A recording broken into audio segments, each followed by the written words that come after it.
আল্লাহ সুবহানাহু ওয়া তাআলা আপনাকে এই দুনিয়াতে পাঠিয়েছেন, একটু সময় দিয়েছেন। দেখুন, এটা বুঝতে হবে যে আল্লাহ সুবহানাহু ওয়া তাআলা আপনাকে এই দুনিয়া পাঠিয়েছেন আখিরাত বানানোর জন্য, দুনিয়া বানানোর জন্য নয়, বা আখিরাত গোছানোর জন্য, দুনিয়া গোছানোর জন্য নয়। এই বিষয়টাকে ভালো করে বোঝেন যে এই দুনিয়াতে আল্লাহ সুবহানাহু ওয়া তাআলা আপনাকে পাঠিয়েছেন আখিরাত গোছানোর জন্য, দুনিয়া গোছানোর জন্য নয়। এই বিষয়টা বোঝেন আগে।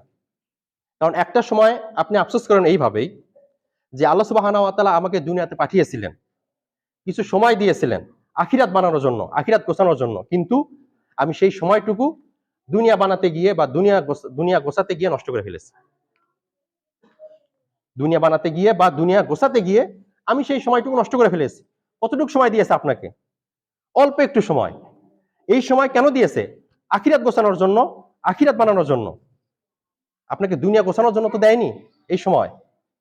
অল্প একটু সময় আল্লাহ সুবহানাহু ওয়া তাআলা আপনাকে দিয়েছেন। এই সময়টা আপনি দুনিয়া গোছাতে গিয়ে নষ্ট করতেছেন ভাই। আর আপনি একটা সময় হায় আফসোস, এইভাবেই আফসোস করবেন যে আল্লাহ সুবহানাহু ওয়া তাআলা আমাকে কিছু সময় দিয়েছিলেন আখিরাত গোছানোর জন্য, কিন্তু আমি দুনিয়া গোছাতে গিয়ে আমার এই সময়টুকু নষ্ট করে ফেলেছি। হায় আমার আজকে কি হবে? এইভাবে আফসোস করবেন। হয়তো ভাবতেছেন ছোট মানুষ কি বলতেছে, আল্লাহি আল্লাহ নামে কসম করে বলতেছি, এইভাবেই আফসোস করবেন আপনি যদি আপনার এই মূল্যবান সময়টুকু যদি আপনি আখিরাতের জন্য ব্যয় না করেন।